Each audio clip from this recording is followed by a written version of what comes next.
Bismillahirrahmanirrahim. Assalamualaikum warahmatullahi wabarakatuh. And a very good morning. The Honorable Deputy Chief Ministers, the Honorable Speaker of Sarawak State Legislative Assembly, the Honorable Federal and State Ministers, the Honorable Tan Sri Dato' Amal Haji Muhammad Moshidi bin Abdul Ghani, the State Secretary of Sarawak, and also the Conference Chairman, the Honorable Deputy and Assistant Ministers, distinguished guests, speakers and delegates of IDEX 2017, members of the media, ladies and gentlemen. Let me first extend my warm welcome to all of you to the International ICT Infrastructure and Digital Economy Conference Sarawak 2017. The theme of this international conference is transforming Sarawak through the digital economy. This is a very important conference for us in Sarawak. As a result of globalization, our people also aspire to be prosperous and enjoy the fruits of the latest technology. They see what is happening around the world on their televisions and computer screens and their mobile phones. Many of our young people are also pursuing their interests in the latest technologies and their studies in higher education. For the young, this is their real world. This is an aspect of the world that we, as policymakers in Sarawak, cannot ignore anymore. We need to create these jobs in Sarawak for them as well. We need to transform Sarawak through the digital economy. Ladies and gentlemen, Sarawak has made great strides in our economic development.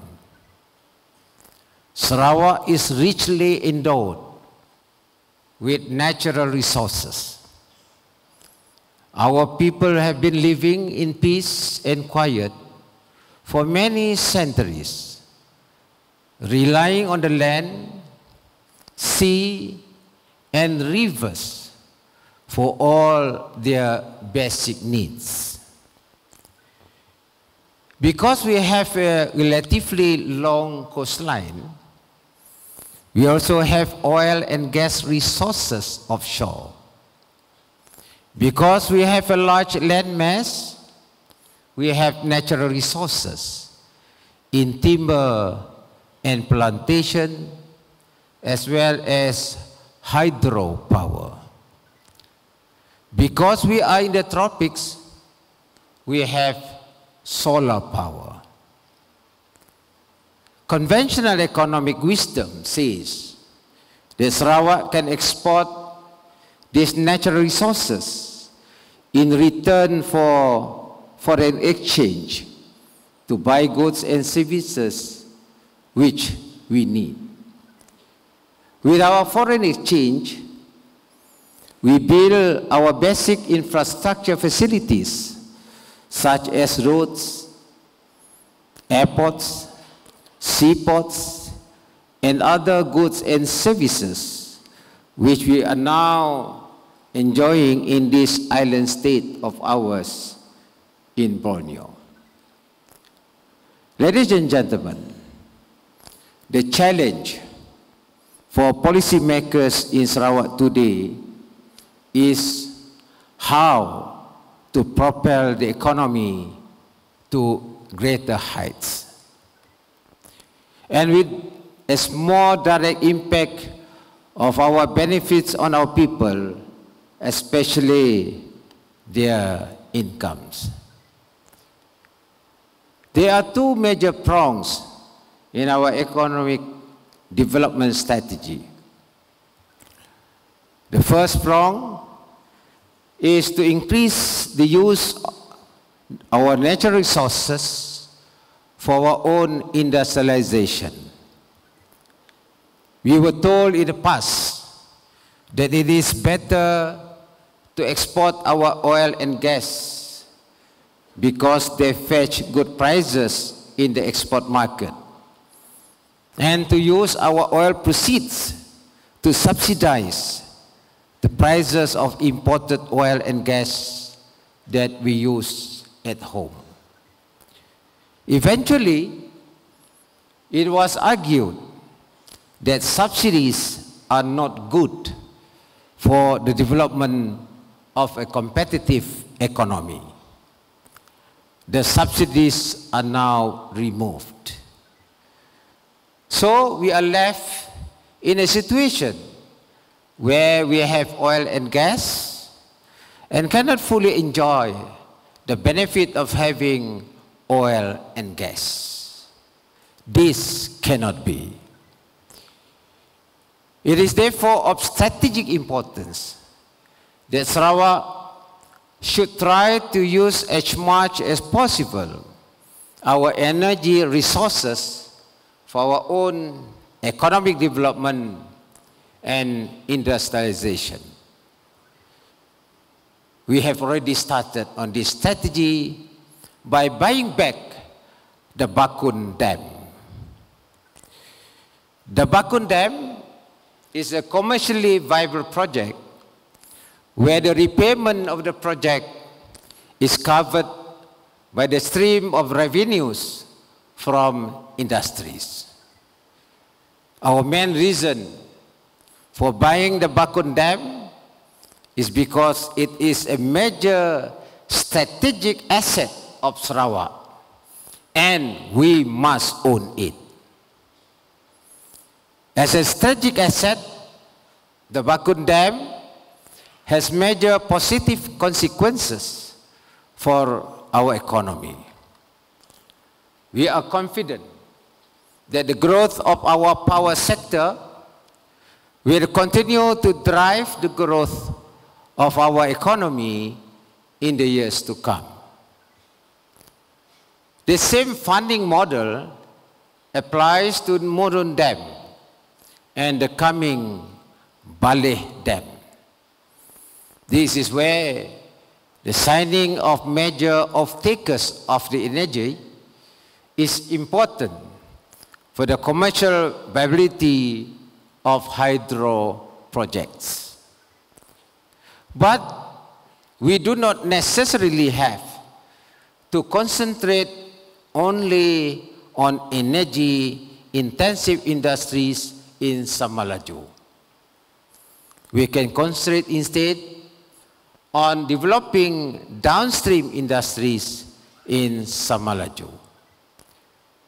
We can extend the scope of the Sarawak corridor of renewable energy, that is core, outside Samalaju to other parts of Sarawak, especially the major urban centers. SCORE, therefore, does not mean only Samalaju. SCORE can also be here in Kuching, or Cebu, or Miri, or wherever we can bring power and clean industries. Every intensive industries do not necessarily mean heavy industries. They can also mean data warehouse and server farms, which also require a lot of energy to operate. This is where Bakun and other hydro dams come in to play a strategic role in powering the digital economy. The point to make here is that an economy which has plenty of energy is an economy that has the best potential for growth in the long run. Our challenge now is to harness that great potential for growth using our energy resources. Ladies and gentlemen, to be able to harness the full potential of growth for Sarawak is to have greater autonomy over our own destiny.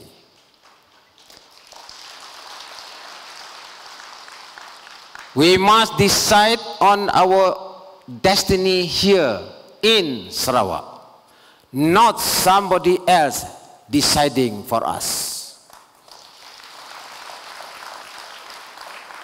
We must create policies that are Sarawak-centric, which focuses on the immediate and strategic needs of Sarawak. Our basic challenge in Sarawak is how we can build the basic infrastructure systems that are critically needed by our economy. We have infrastructure that is geared towards the export of oil and gas, timber and palm oil. But we still do not have a sufficient infrastructure system for the export of agricultural food produce and other products for our local villages. We do not have a good infrastructure system for the development of our entrepreneurship to enable them to be innovative and creative and market new products for the world. Of course, we do not have a proper infrastructure system for the digital economy. Ladies and gentlemen, the second prong in our development strategy is to build our digital economy or digital Sarawak. The digital economy will create an entirely new dimension of development and growth for Sarawak. The digital economy will create new jobs for the young people in urban areas and rural areas, transforming the way we live and do business. The digital economy will challenge the traditional models of doing business in Sarawak and allow young new entrepreneurs and business people to move forward to the front. The Sarawak government realizes its importance and is therefore fully committed to developing the digital economy. Ladies and gentlemen, I learned that as we are now talking about the digital economy, we are in fact already far behind in the technology cycle. The world is now in the fourth industrial revolution. The merging of elements of the physical, digital, and biological worlds to be characterized by cyber-physical system and cloud computing. Mobile technologies, Internet of Things, and Internet of Systems, as well as innovation in such areas as smart robotics, learning machines, and self-driving cars. The digital economy is the third industrial revolution. We started way back in 1960s and was based on digital technologies, personal computing, and the development of the internet. The first industrial revolution involved water power and steam power, and the second industrial revolution involved electricity, mass production, and assembly lines. With this little history, I have come to realize that we cannot just carry our development program in an incremental way. We must be brave and leapfrog into the future. Ladies and gentlemen, to catch up on the digital economy, we know that the Sarawak needs to build a world-class ICT infrastructure. At the moment, Sarawak has a basic ICT infrastructure which is decent enough for personal use and only in selected spots, but not good enough on which to build the future of Sarawak economy. Broadband coverage in Sarawak is only 51.8% households. Amongst the populated areas, broadband coverage is 72.1%, with blind spots. This means there is no cover for lowly populated areas. The average wired network speed for Sarawak is estimated at 4 Mbps per household. This is nearly 7 times slower than South Korea, with a network speed of 29 Mbps per household, according to Akamai World Network Audit Organization. Sarawak has about 1,200 communication towers. I reckon that for Sarawak to have adequate network coverage to a level that is sufficient for us, 1,000 towers are not enough, not even 2,000 towers. I want 5,000 towers in Sarawak. We must reach every possible settlement, and we must close the gap and cover all the blind spots. Our digital village in Samajaya, as I have announced last month during Tegas event, can be strengthened to provide a Silicon Valley type infrastructure to drive digital-minded Sarawakians to producing new disruptive business model. I am glad to announce today the e-commerce transformation plan up to the year 2030 for our youth, better known as Ecom Y30. This plan will prepare our youth at this digital village to graduate as e-commerce startups and entrepreneurs with digital knowledge. Snapchat is changing chatting environment with online comments and video streaming. Grab car and Uber are changing the taxi industry. I am told 3D tourism advertisements can be used to change the way we do tourism in Sarawak. Tourists, especially from cold countries, can be enticed with 3D models in order to get a feel of our sunny beaches and villages to come and visit us here. All these digital initiatives will be part of the Digital Village Youth Entrepreneur Development. It is obvious that Sarawak needs to have a new strategy to developing a physical ICT infrastructure that is sufficient for Sarawak to build our digital economy and compete globally in the next 5 to 10 years.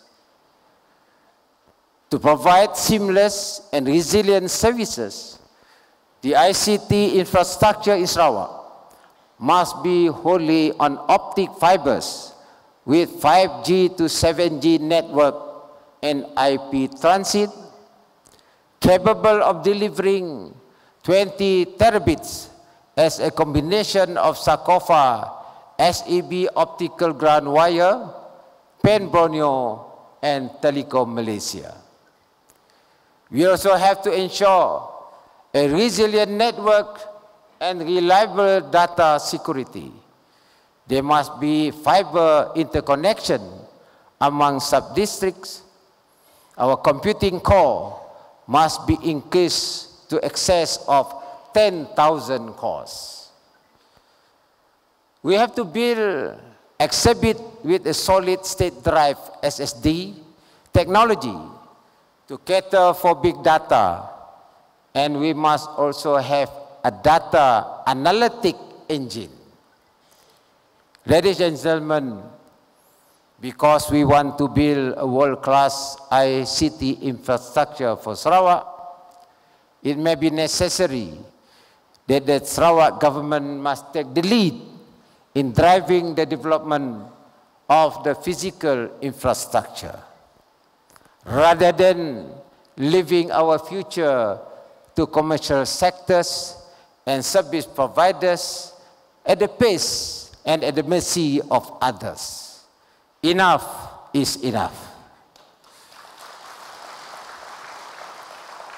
If we cannot achieve commercial viability, we will pursue economic feasibility, as we need to move our economy into remote areas where none has dared to go before. After all, the ICT backbone is the infrastructure that will enable other new industries to flourish. This means that Sarawak government may have to own our own physical network, as South Korea is doing. We may have to integrate and utilize our electricity with telecommunications. We may have to invest in our own equipment. I am committed to invest 1 billion ringgit to start with to ensure our ICT infrastructure are fit to support the digital industries, commerce, and investment that be lured to Sarawak. I want to have a network speed that are uninterrupted, where you can transmit your data, your video, your media, either through Wi-Fi or your mobile device anytime, any moment, without buffering.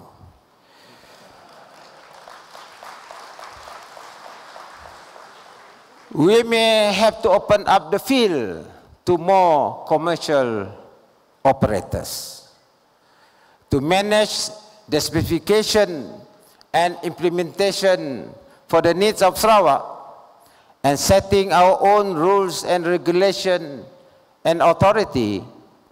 We may need to set up our own Sarawak Multimedia and Communications. For funding, we will explore various ways to reduce the funding burden on our project. Sarawak welcomes global players to build their data warehouse and server farms here, because we have sufficient electricity to power them, and assist us by doing a back-to-back funding for the ICT infrastructure we wish to build. By the synergistic use of our natural resources, we can make Sarawak cyber powerhouse. As with our electricity, we can also sell our network and computing services. Ladies and gentlemen, the digital economy is closely associated with rapidly declining per unit cost of production, disruptive technologies, and disruptive business models. There is rapid innovation and rapid outdatedness in both in technology and innovation. While existing companies try to stick to their true and tried traditional business models, young upstarts, with the help of private equity and other sources of funding, enter the fray, using new disruptive technologies and new disruptive business models to create new markets and new value networks. As a result, a new wave of economic dynamism takes over the world and destroys the old ones. Wikipedia displaces the bulky Encyclopedia Britannica. AirAsia disrupts the traditional business of Malaysia Airlines. Uber and Grab upset the ordinary taxi drivers. Amazon.com rises to destroy the traditional high street retail shops, and Alibaba emerges to try to challenge Amazon and eBay. For ordinary people like us, the smartphone has completely taken over our lives. New digital products with artificial intelligence are slowly controlling our individual behaviors by memorizing our peculiarities and responding according to our quirks and idiosyncrasies. Some of us allow digital products to tell us what to do that is supposed to be good for us. These new digital products can indeed be disruptive in our otherwise traditional and peaceful family life, threatening to replace our spouses. I think Datuk Fatimah looking at me, while seemingly encouraging our children to abandon us in their minds. This is an exciting area where new successful entrepreneurs can be created. The hope of the ordinary people in Sarawak on the digital economy is that it may be possible for them to sell their goods and services on the internet.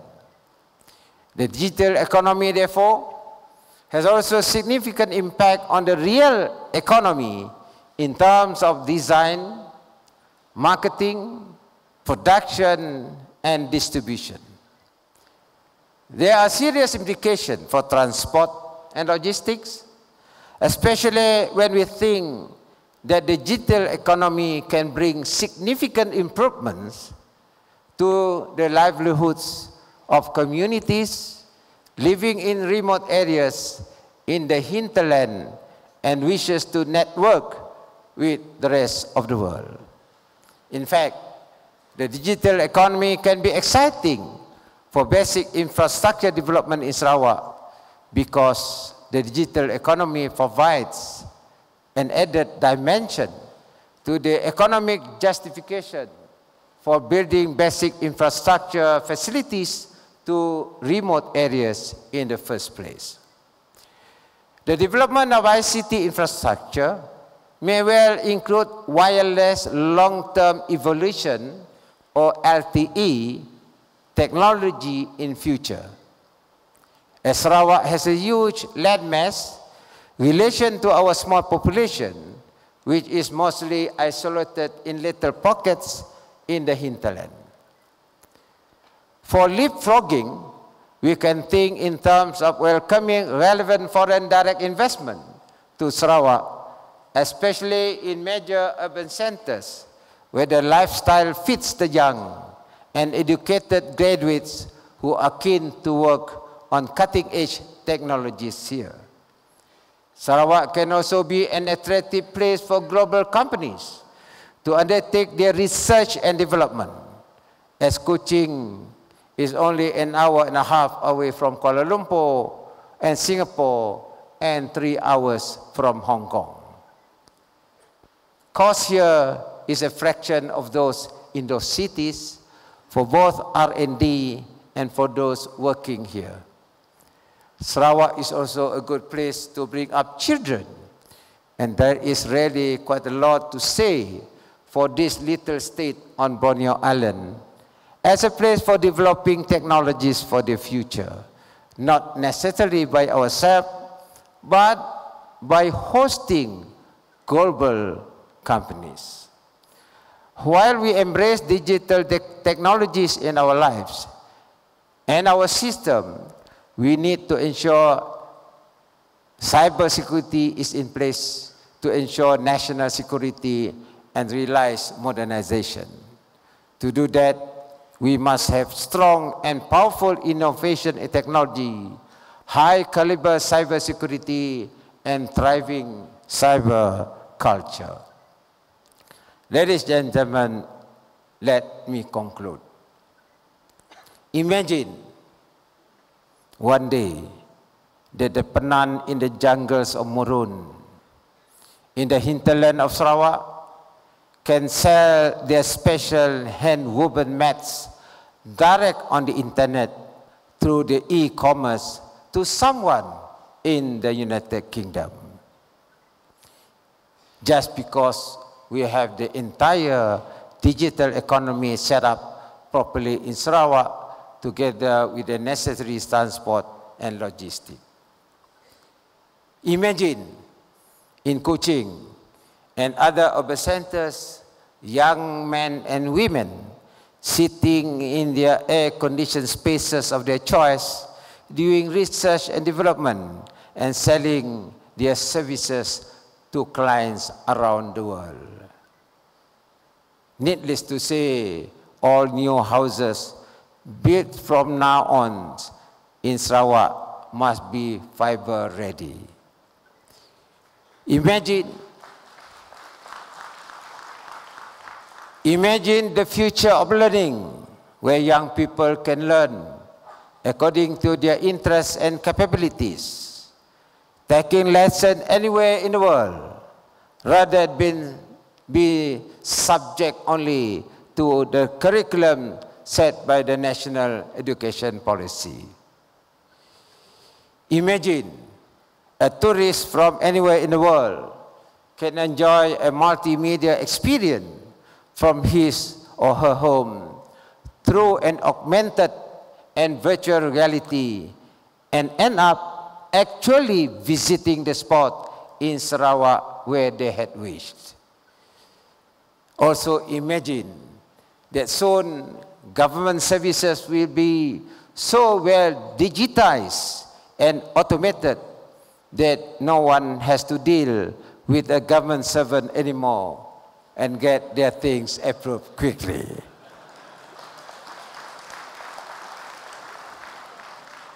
While government servants spend much of their time trying to improve cybersecurity and making policies and regulation more responsive to the rapidly changing reality to enhance public and business community confidence in digital economy.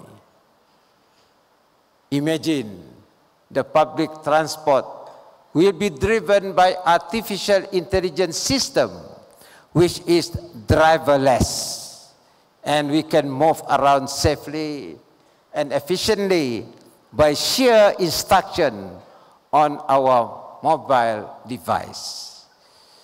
Imagine a city run on many smart solutions where, for example, the health of its citizen can be monitored and diagnosed through smart remote detection.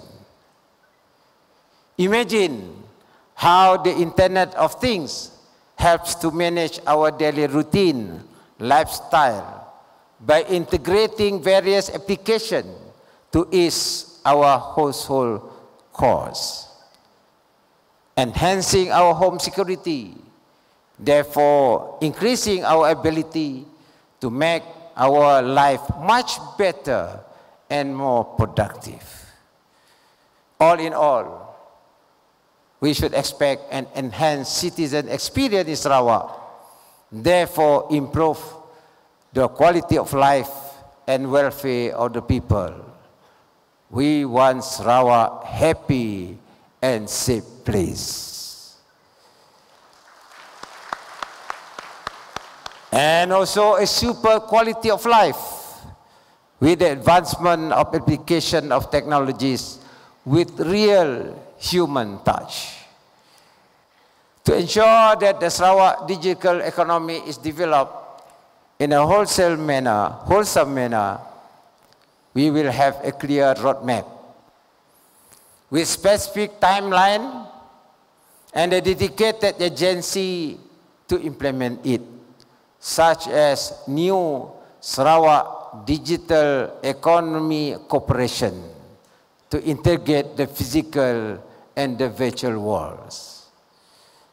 Ladies and gentlemen, with such great hopes in mind, you will have realized how very much I look forward to the result of your deliberation in the next 2 days of IDEX 2017, the International ICT Infrastructure and Digital Economy Conference Sarawak. We have experts from abroad, including Sarawakians, who have played prominent roles in the national IT initiatives. I hope you will provide advice for Sarawak to help us along our path to developing a world-class ICT infrastructure as a solid foundation for us to build our digital economy. Since Sarawak is new in ICT, there will be much in your experiences and insights that can help us to avoid the pitfalls of the pioneers, as well as strive to cost efficient in providing ICT services to our people in towns as well as those in remote villages in the jungle. I shall be here in the final plenary session tomorrow to listen to you. My appreciation to the organizing team, headed by the State Secretary, the Honorable Tan Sri Dato' Amar Haji Muhammad Moshidi bin Abdul Ghani. Thank you, State Secretary. My thanks to all the speakers and participants for taking your precious time off in order to come to our event. For all those who come from afar, I wish you a pleasant stay in Sarawak and enjoy Kuching. Thank you very much.